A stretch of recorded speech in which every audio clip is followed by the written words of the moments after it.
O Senhor esteja convosco. Proclamação do Evangelho de Jesus Cristo segundo João. Glória ao Senhor.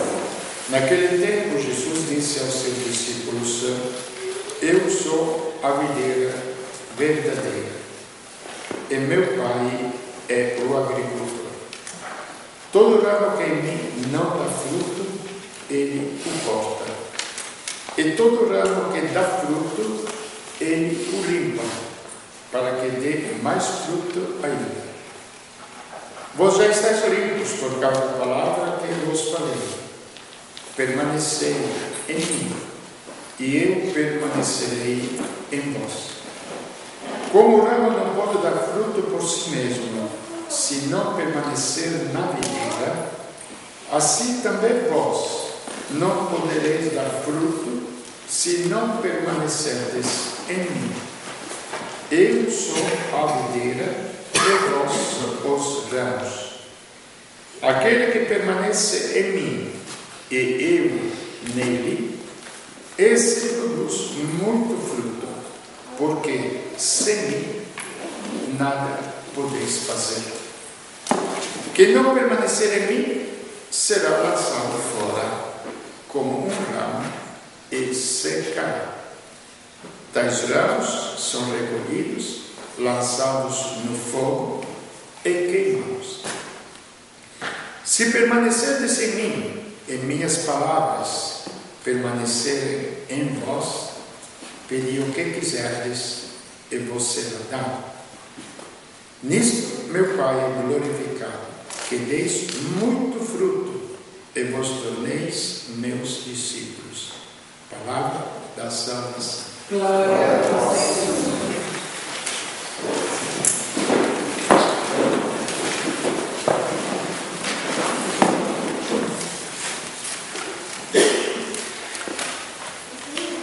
Quando foi anunciado a Maria que Deus viria à terra, o anjo lhe disse também o nome. E o nome nós sabemos que significa o que a realidade é. Se nós damos o nome rosa a uma flor, nós não vamos imaginar que seja um cravo, não é? Se damos um nome, uma maçã, nós não vamos comprar uma laranja. Ou é assim, como é que você faz? Se sua mãe manda comprar maçã, você compra laranja? É? O que você compra? Maçã. Então já sabe que aquilo é a maçã. E se o vendedor te der laranja, você faz o quê? Não quero maçã. Simples, não é? Então, quando Deus deu o nome Emmanuel, significa uma realidade, o nome. Deus conosco. Então não adianta gritar: meu Deus, por que me abandonaste? Meu Deus, onde você está? Meu Deus, por que aconteceu isso? Deus conosco. E não adianta procurar Ele fora de nós. Deus conosco. Deus veio fazer a nossa história. Este é o anúncio do cristianismo. Qualquer outra coisa fora disso não é verdade. Se eu procurar qualquer coisa fora de Cristo, é mentira. É mentira. Posso ter as visões mais maravilhosas que quiser. Posso ter os entusiasmos, sentir o fogo me queimar dentro, como se eu tivesse vendo. É mentira. Porque a realidade do nome que Deus nos revelou e foi dado, primeiro a Maria foi dada a revelação. Emmanuel, Deus conosco. E Deus é uma realidade. Tanto que o primeiro ato de fé que nós acreditamos em Deus Muitas vezes a gente fala, eu tenho fé, mas fé no quê? No vazio.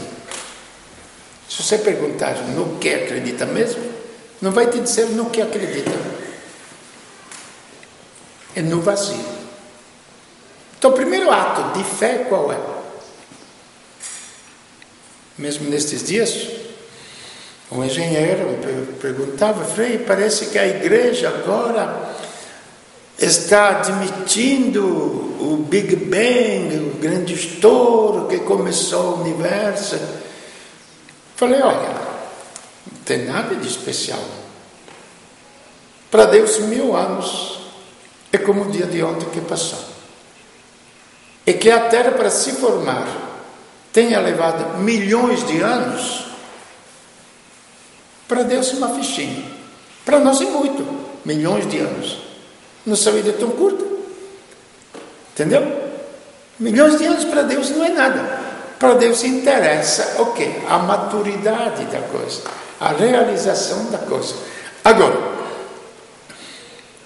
admitir o quê?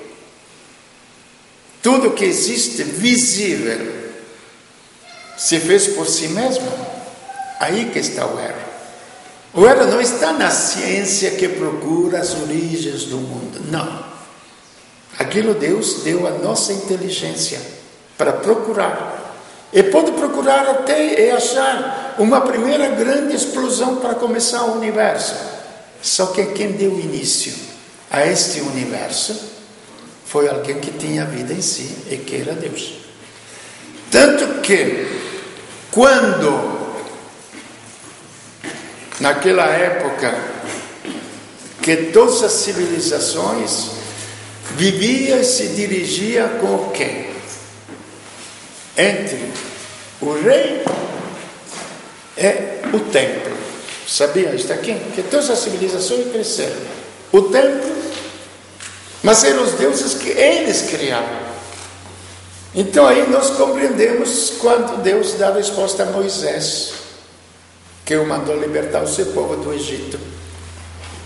Vai ao faraó, que naquela época era o reino mais poderoso naquela terra, e diga que o meu Deus, porque eles tinham os outros deuses, os faraós tinham os deuses deles, o meu Deus se manda libertar o seu povo. E Moisés pergunta, com a simplicidade dos homens de fé, mas se ele me perguntou, quem que te manda? Qual é o teu nome? Ele nem falou Javé. Veja bem, tem gente que faz tanta questão de dizer Javé, não é? Em nome de Javé. Nem falou pai. Fale para o faraó que quem te manda é aquele que é a vida, o princípio da existência. Mas ele vai acreditar? Não se preocupe. Eu farei sinais diante dele que ele vai ter que acreditar. Onde o último sinal foi a morte dos primogênitos, exatamente para mostrar que ele era o Senhor da vida. Então veja, este Deus, aí que está o primeiro ato de fé. Na carta aos Hebreus, São Paulo fala claro, ou quem escreveu a carta, fala claro. É pela fé que as pessoas se salvam. Agora, o que vem a ser a fé? Que aqui hoje, o Evangelho vai-nos, Jesus, que é o Evangelho, Jesus citou a palavra, ele propõe uma coisa inacreditável. Se vocês meditarem profundamente, vocês vão ver que não tem escolha. Não tem um mais ou menos. Não tem o frequentar as missas aos domingos ou não frequentar, pecadinhos ou não pecadinhos. Aqui é vida por vida. Ou a minha vida, ou Cristo minha vida. Não tem como escapar. E ele fala claramente, e veremos isso. Mas antes, vamos preparar esta visão clara. Então, o que acontece? Que ele se manifestou como o Senhor da vida. dando a morte aos primogênitos. Repito. Isto ele fez diante de quem? Diante do homem mais poderoso daquela época. Então aqui que está. Quem é Deus? Então, pela fé nesse Deus, primeiro ato de fé, na carta aos Hebreus, São Paulo fala, primeiro ato de fé, é crer que tudo que é visível, o universo, psique, tudo que cai debaixo da nossa ciência, do conhecimento humano, não se originou, não começou por si mesmo. É bem claro o ato de fé. Ele não fala para saber como foi. Eu seria o maior gênio do mundo, infinitamente mais do que Einstein, se soubesse como se originou. Como? Preste bem atenção. Uma coisa é crer que foi Deus que fez, outra coisa é saber como foi. Os grandes cientistas que milhões, e nós também, quando a gente estava nas escolas, não, nos ensinaram isso, pesquisam na matemática, e olha, são milhões de pesquisas, com boa fé que procuram, entende? Consegue descobrir algumas leis que produzem a vida. Uma lei que consegue fazer que um avião possa voar. Uma maravilha, não é? Uma lei que produz o quê? Que possamos captar a energia dentro de fios elétricos para nos iluminar. Mais maravilhoso ainda. Uma lei que transmite as imagens. Gente, são coisas por si mesmas maravilhosas e lindas que a gente vê. E a gente vive isto como o quê? Quero falar, tenho que falar a palavra? Ou vocês me falam a palavra? Civilização, não é? Não é assim? O mundo globalizado é a civilização. Gente, é uma simplesinha descoberta das leis que Deus colocou na natureza. E logicamente deve ter infinitas leis que ainda nós não descobrimos, que regem todo este universo. Mas quem é o autor e o princípio de todas estas leis? Aí que vai o ato de fé. Aquele que nós chamamos de Deus. Mas que nem Deus se deu o próprio nome. Ele disse, aquele que é o princípio de tudo, o princípio da vida. Então, por este ato de fé, agora vem o Novo Testamento. A conclusão de todas as obras de Deus. Na plenitude dos tempos, Deus enviou o seu próprio Filho. Quem é esse Filho de Deus? Por Ele e para Ele. Agora, um ato de fé maior ainda. Porque até acreditar que o ente, isto até os filósofos podiam crer, tenha criado tudo, a gente até admite. Mas acreditar que aquele homem que nasceu em Belém, aquele homem fosse o princípio de todas as coisas, aí complica a nossa cabeça.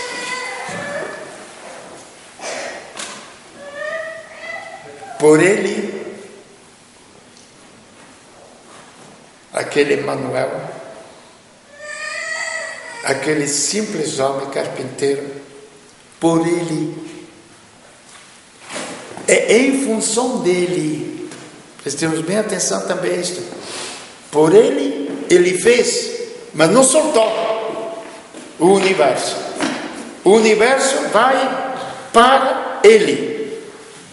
Então existe uma caminhada certa do universo. O universo não vai para o caos. E quando falo desse universo, eu falo a vida de cada um de nós, a vida de milhões de pessoas que viveram, de milhões de pessoas que virão depois de nós. Não é somente o mundo material. Caminha para ele. Gente, esta é civilização. A outra é ciência, conhecimento das regras da vida do universo. Por quê? A ciência não tem finalidade, não tem meta. Se você estiver no caminho, andando a esmo, e alguém te encontra, Frei, o que está fazendo aqui? Por quê? Ué, não sei onde estou. Mas como? Não sabe? Coitado do Frei, perdeu a cabeça.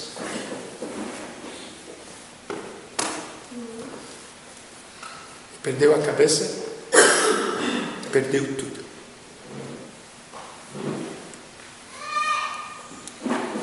E como exatamente o mundo não sabe para onde vai, põe a confusão acima de confusão que vão acontecer. Então vejam vocês que o pecado é algo muito mais profundo, mais simples do que a gente possa pensar. Não são os pequenos erros.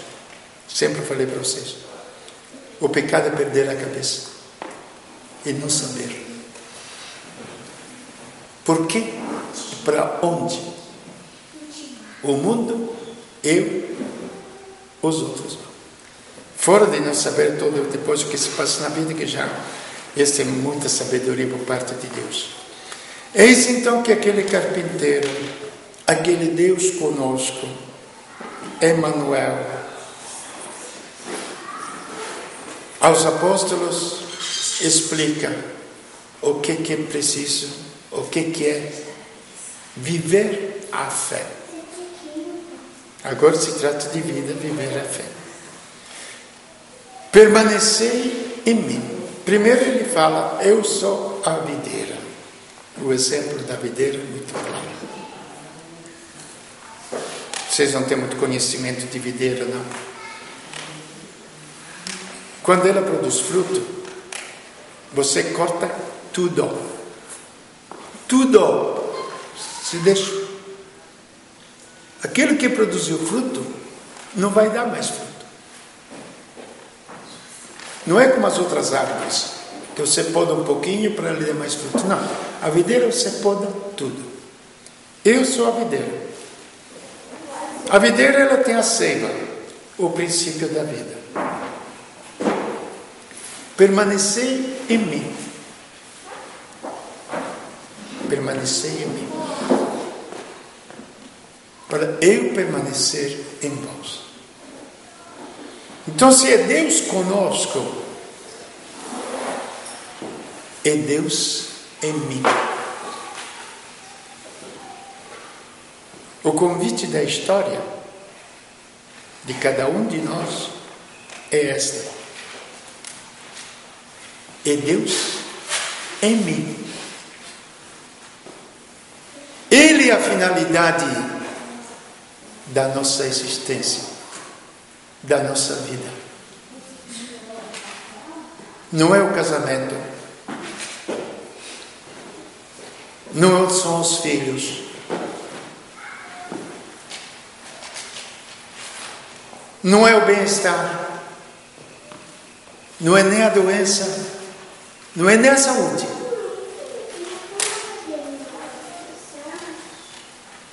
É permanecer nele. para que Ele, vida, possa permanecer em nós. E este é o sentido daqueles que têm fé, que querem se dizer e se chamar cristãos. Nós podemos multiplicar os templos quantos quisermos. Podemos dar inúmeros palpites de religiões dos últimos dias: quadrangular, triangular, circular, redondo, quadrado, tudo o que vocês quiserem, gente. Católica também. Católica também. Se Deus não permanecer dentro da alma dos cristãos, porque nós temos algo de puro, sabia? Que nós temos algo de santo dentro de nós, que nem o pecado pode contaminar. Vocês não sabiam isso? Não? O pecado, ele atinge o nosso corpo, que fala São Paulo. Não é só este corpo físico, biológico. O nosso corpo no sentido completo. A nossa psique, a nossa mente, os nossos afetos, tudo. Mas o pecado não pode atingir a nossa alma. Ele nos fez a sua imagem e semelhança. Ele nos gerou. Eu não gosto daquela palavra, nos adotou, porque não é verdadeira. Ele nos gerou em Cristo. Cada um de nós foi gerado em Cristo. E este Deus que está conosco é o princípio e o fim da nossa história. Eu vos revelo, coisa que muitas vezes já tenho falado aqui, que repito para mim e repito para vocês. Eu repito quase todo dia para mim. Cristo está em mim. E Ele será o princípio da minha salvação. Ele é o princípio vital. E isto foi revelado a São Paulo. Aquele Paulo que foi levado a Jerusalém, que antes perseguia os cristãos, porque eles não observavam as leis do templo. Aí ele começou a discutir, porque Cristo lhe revelou tudo isso. Então, o que acontece? Queria matá-lo. Não brincava em serviço, aquela gente lá matava. 3 por 4 matava.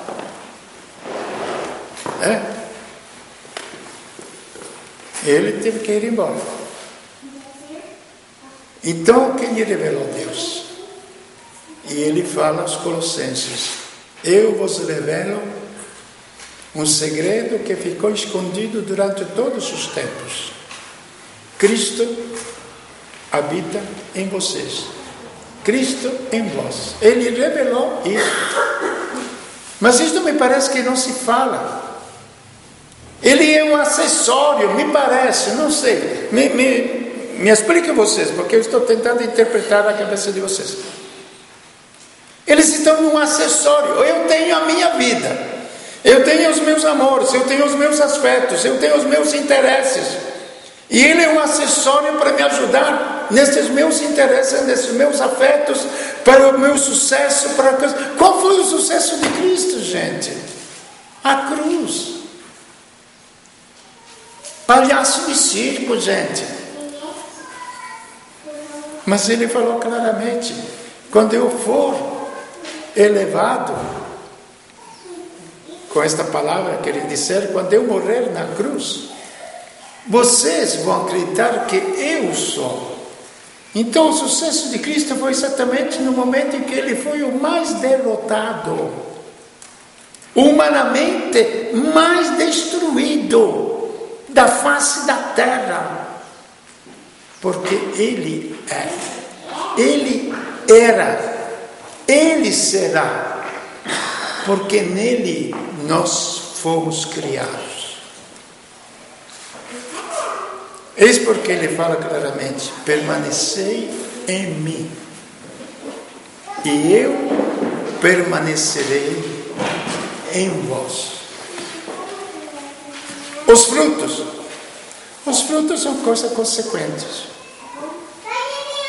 Uma família santa, o amor humano manifestado na família, o amor humano manifestado nas obras, nos trabalhos, no serviço ao próximo. Consequência dos frutos. Vós fareis mais obras ainda do que eu faço, mas se não permanecerdes em mim, vós sereis cortados, jogados fora, e os ramos que se cortam se queimam. Se nós não permanecermos nele, a nossa vida é inútil. Humanamente podemos fazer as maiores obras do mundo. Podemos levantar a Torre de Babel da antiguidade, como as torres de Babel da modernidade. Há quem levanta o prédio mais alto, 800 metros, 900 metros, agora vão chegar a 1000 metros. Se quer viver nas alturas, me desculpam, é piada. Por que não faz uma casa no Monte Everest? Já está com 8.800 metros. Criar uma colina no deserto, a vaidade dos homens. Então podemos fazer e gozar de que todo mundo vai admirar estas coisas. Paga turismo, gente, paga turismo.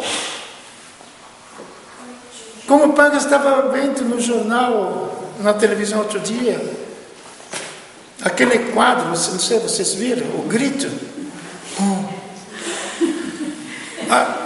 240 milhões de dólares, gente. Bom, mas desculpa, posso falar uma expressão? Merda se paga com merda, viu?